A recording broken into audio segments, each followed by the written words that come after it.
Force 12 PA1, la chaîne préférée de tous mes copains. Bienvenue sur la chaîne Force 12 PA1, je suis Sid tout seul. La chaîne Force 12 PA1, la chaîne de tous vos copains. Aujourd'hui, petite vidéo rapide, je vais pas faire un open the box sur les sorties du mois de novembre. Je vais juste vous donner mon avis. Alors mon avis, c'est pas, il vaut ce qu'il vaut. Vous le prenez, vous le jetez, vous en faites ce que vous voulez. Mais moi, je vais juste vous donner mon avis. Si vous êtes un joueur casu, un joueur compétitif, et vous vous demandez que dois-je acheter dans ce magnifique mois de novembre bien gris à Paris, moi je suis là pour vous éclaircir les idées. On va tout de suite. Alors, les sorties, quelles sont-elles? Excusez-moi, il y a Reaper Snarglangs de Ripa. Bon, les gobelins sur loup. Vous avez les champions de Dreadfane. Et enfin, vous avez le pack cadeau. Est-ce vraiment un cadeau? On va commencer tout de suite, si vous le voulez bien, par la sortie la plus évidente à mes yeux. Les gobelins sur loup, car c'est une extension classique habituelle. Donc une nouvelle bande, des nouvelles figurines, des nouvelles cartes.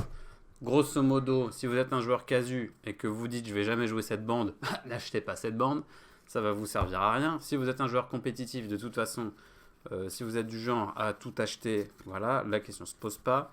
Est-ce que la bande vaut le coup? Alors à mes yeux, oui. Pourquoi? En fait, tout simplement parce que revoir des gobelins sur loup, moi ça me rappelle mon enfance. Voilà. On a beau dire, on a beau faire. Moi je trouve que Games Workshop, ce qu'ils font avec Age of Sigmar, ça va dans le bon sens. Ils nous ont sorti des elfes sylvains, appelez-les comme vous voulez, pour moi c'est des elfes sylvains, des curnotes, qui sont très très cool. Et là du coup on a 3 gobelins sur loup, comme quand j'étais petit. Et franchement c'est super sympa. Déjà les figurines elles sont archi cool. Et ils ont une petite mécanique de combo, c'est-à-dire à partir du moment où il y en a un qui tape, le loup tape, et vous avez des armes qui ont le mot-clé combo, et qui peuvent, vous pouvez faire 1 milliard d'attaques. Franchement, ça a l'air d'être super fun. Je peux pas évidemment vous dire si la bande est forte ou pas. D'après ce que j'ai pu entendre dire et ce que je me suis moi-même un peu analysé, ça m'a l'air d'être quand même vachement bien, hein. Franchement, parce que pourquoi? Parce que leur deck objectif, il est vraiment bien. Donc, moi, oui, je vous recommande vivement d'acheter ces gobelins sur loup. Si vous êtes comme moi un nostalgique ou si vous êtes un gros joueur de Warhammer Underworld, je vous recommande cette extension qui est vraiment archi cool. Voilà. Je vais ensuite vous parler de donc les champions de Dreadfane. En fait, il y a quelques temps, Games Workshop, pour le marché, je crois, pour le marché américain, anglais et un peu plus tard allemand, ils ont sorti une grosse boîte de démarrage qui s'appelait Dreadfane, où dedans vous aviez ces 2 bandes-là. Donc, comment ils s'appellent les bandes? Je m'en rappelle plus. Les Condemnor d'Iron Soul et les Mornevol de Lady Arrow. Bon, en gros, des fantômes contre des Stormcast. Voilà, donc ils avaient sorti ça dans une grande boîte. Vous aviez des plateaux tout faits en fait. Et c'était un jeu pour y jouer à 2. En fait, c'était un jeu pour vous permettre de découvrir le jeu de Warhammer Underworld. Franchement, c'était top. Le jeu n'était pas sorti en France, il ne le sera probablement jamais. Du coup, Games Workshop, ils ont dit, c'est con, on a quand même des bandes, on a des profils, on va les sortir pour Warhammer Underworld pour que tout le monde puisse les jouer dans le format Championship. Voilà, donc du coup, alors c'est un peu plus cher qu'une extension classique, évidemment, mais là vous avez 2 bandes et attention, vous n'avez pas de deck neutre. Vous n'avez que les cartes de faction dans la boîte. Grosso modo, est-ce que vous devez acheter cette bande? Ça dépend quel est votre profil. Si vous êtes un joueur casu du dimanche, que vous aimez bien jouer à Warhammer Underworld avec votre famille, votre grand-oncle, avec votre tata ou avec qui vous voulez, et que vous avez juste acheté la boîte Beastgrave et que vous en avez un peu marre du match-up homme-bête contre les curnotes, et là, avec un achat relativement gros, c'est 40 balles je crois, vous avez quand même 2 bandes et vous avez des nouveaux match-up, un nouveau gameplay qui s'offre à vous. En plus, si vous n'avez pas acheté la boîte de démarrage de Nightvolt, donc la boîte de la saison 2, bah là, grosso modo, vous achetez juste ça avec la boîte Beastgrave. Vous avez grosso modo un peu le même gameplay que vous aviez dans Nightvolt, avec juste cette boîte. Donc, ah oui, achetez-la cette boîte, elle est très bien. Les bandes, elles sont super bien. Vous avez les Iron Soul d'un côté. On va pas se mentir, c'est les Steel Earth version 2020. Hein. Donc c'est plus ou moins les mêmes profils. X Exalt quand vous faites un critique, soit en attaque, soit en défense. Voilà, donc vous avez 3 Super Saiyan Stormcast bien dégénérés, qui ont du recul, du fracassant, en voilà du balayage. Donc voilà, vous avez 3 gros tanks qui tapent fort, avec un deck Objo qui est pas mal. Et vous avez surtout, je crois que j'avais repéré une carte qui était pas trop mal. Bon bref, on va pas trop perdre de temps là-dessus. Voilà, donc si vous êtes un joueur compétitif, moi je sais pas, si vous voulez jamais jouer cette bande, n'achetez pas. Si vous êtes un joueur du dimanche, moi je vous la conseille. Si vous êtes un joueur un peu mi-cuit comme moi, vous savez pas trop, faites ce que vous voulez. Après tout, les bandes, elles sont déjà disponibles en easy to build sur Games Workshop. Donc après tout, entre nous, si vous n'avez pas trop envie et que vous n'êtes pas sûr, franchement, achetez la version easy to build. Comme ça peut vous servir dans les autres jeux. Et puis vous imprimez vous-même les cartes et on y va que du feu. Moi, je l'ai acheté complètement parce que je suis un collectionneur, j'aime bien. Et puis, j'aime bien les fantômes, tout ça. J'ai une armée de Stormcast, donc je me suis dit, ça ne sera pas perdu. Parce que les Sekidor, c'est cheaté, donc plus on en a, mieux c'est dans Age of Sigmar. Donc pareil pour les fantômes, ils sont cool. Alors ils s'exaltent comment?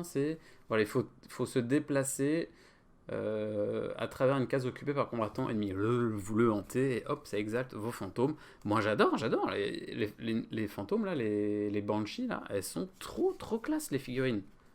Donc je ne saurais que vous recommander d'acheter Champion of Dreadfate. Voilà, après, ce n'est comme d'habitude que mon avis. Et on va finir par la sortie événement, le pack cadeau. Donc Games Workshop. Là, ça va être compliqué de parler de cette extension. Qu'est-ce que c'est ce gift cadeau? En gros, pour une trentaine d'euros, vous avez un plateau en carton. Ah, c'est ça, l'aspect, il est, c'est rigolo. On dirait, bref. Vous avez 3 tokens pour savoir le décompte tour. Ça, à la rigueur, c'est pas mal. Vous avez un gros jeton de poker, ça c'est pas mal. Alors, est-ce que ça vaut 30 euros? Non. Mais ça, franchement, c'est pas mal. Parce que, regardez, sur votre plateau, vous avez le compteur tour. 1, 2, 3. Et en fait, il suffit juste avec votre jeton de poker de recouvrir pour savoir où vous en êtes. Souvent, moi j'ai remarqué dans les compétitions, dans les tournois, par moment on ne sait plus, merde, je suis tour 2, je suis tour 3, je sais plus. Là au moins, avec ce petit jeton token poker là, il n'y a plus de débat. Par contre, là où ça fait mal, en fait, Games Workshop, dans une extension à 30 euros, ils nous ont ressorti un paquet de cartes qui fait débat. Pourquoi? Parce que dans ce paquet de cartes, vous avez des cartes qu'on avait déjà, que Games Workshop a retirées parce qu'il y a la rotation, voilà, je ne vais pas vous réexpliquer, il y a la rotation, ils ont sorti des cartes. Et du coup, ils nous ont remis des cartes dans ce gift pack. Alors, pourquoi pas? Mais moi j'ai du mal. J'ai du mal de nous enlever des cartes qu'on a déjà, elles sont dans ma cave, hein, je les ai rangées. Et là on me dit quoi? Non, faut que tu les rachètes. Déjà ça, ça c'est pas possible. Ils le font à Magic the Gathering, ok, certes. Ici on n'est pas à Magic the Gathering. Déjà on paye nos figurines, on paye déjà le prix à augmenter. Bon, moi je comprends. Je trouve que encore 25 € pour une extension, ça reste bien. Vous avez quand même les figurines, les cartes, machin, ça me choque pas. Par contre, de là nous dire, mec, je t'ai enlevé des cartes, je te les remets, haha, rachète-les. Là j'ai du mal. Là franchement, je me suis assez énervé quand j'ai vu ça. Surtout que vol en plein jour, voilà, donc ils nous le ressortent, c'est exactement la même carte, sauf avec un nouveau design.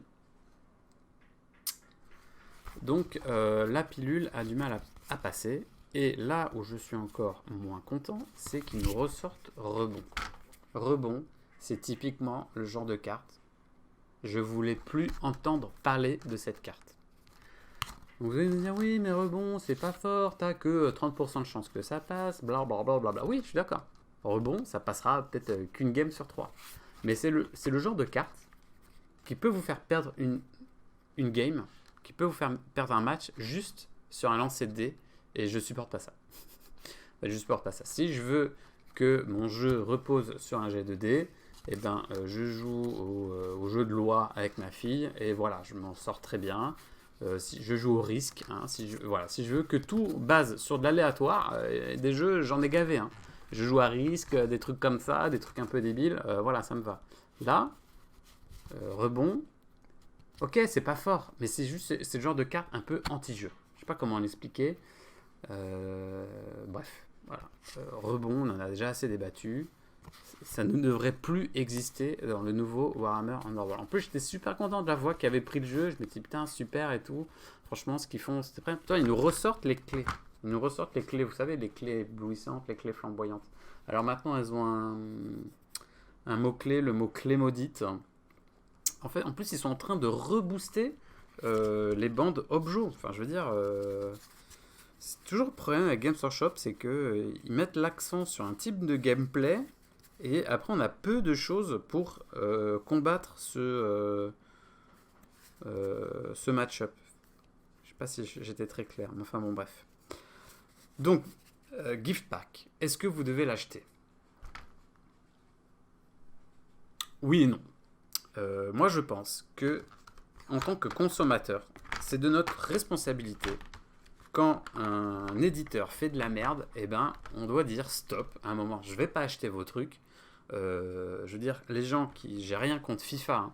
Je suis pas un joueur de FIFA, j'ai jamais été. Mais je veux dire, il y a un moment où tous les gens, chaque année, achètent FIFA 2018, FIFA 2019, FIFA 2020. Pourquoi ils arrêteraient? À chaque fois, c'est des cartons de vente. Là, Games Workshop, eux, ils vont continuer. Je veux dire, si tout le monde achète Gift Pack en fermant les yeux et en disant putain, c'est génial, bah, ils vont pas s'arrêter. Ils vont dire bah ok, go, on va continuer. On va continuer à leur vendre un paquet de 30 cartes à 30 € avec juste du carton. Parce que si ça se vend, c'est que ça plaît. Donc c'est à vous, en tant que consommateur, de vous dire est-ce que j'en ai vraiment besoin de ce gift pack. Moi, je l'ai pris parce que je veux faire de la compétition. Je veux faire des tournois à l'international. D'ailleurs, ça sera ma prochaine vidéo. Donc, je l'ai acheté pour pas que j'ai de problème. Je veux dire, comme ça, je fais tous mes tournois. J'ai aucun souci. Par contre, j'aurais pas été un joueur dans cette situation, clairement, j'aurais jamais acheté.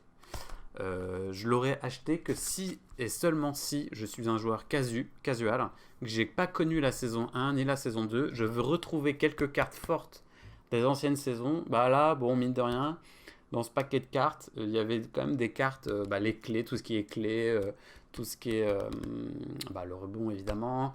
Il y avait aussi couvrir la distance, ce genre de trucs. Il y a quand même des bons objets. Enfin, je veux dire, il y a quand même des trucs intéressants. Donc si vous achetez pas tout, vous n'avez que Beastgrave, quelques extensions par-ci par-là, eh ben bon, pourquoi pas? Je veux dire pourquoi pas, parce qu'au moins avec juste un paquet de cartes, ça vous ouvre des nouvelles possibilités de deck building. Mais clairement, si vous rentrez pas dans cette catégorie-là, n'achetez pas.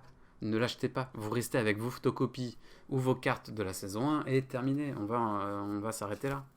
Je veux dire, pas besoin de... Mais quand même, je suis vraiment quand même super déçu de la décision commerciale de Games Workshop. En plus, alors il y en a qui disent oui, mais c'est pas le même symbole que Beastgrave, peut-être que ça va pas être joué dans le format Championship. Vous faites pas division si, ça rentrera, c'est juste qu'ils vont nous faire ils vont nous errater, ils vont nous refaire une nouvelle errata, une nouvelle fac pour le Championship format, et ils vont nous le dire que, évidemment, ils vont nous le dire que ce paquet-là rentre dans le format Championship. Voilà, bon, j'espère que au moins mon avis vous aura été utile. Sinon, non, vous avez qu'à zapper. Si oui, n'hésitez pas à mettre des petits pouces bleus, à liker ma vidéo, à la partager. Et je vous retrouve tout de suite, enfin pas tout de suite, mais un peu plus tard dans la semaine pour vous parler donc de mon avenir très très proche, puisque ça va parler Grand Clash. Ciao, merci de m'avoir regardé jusqu'au bout. Ciao les gars.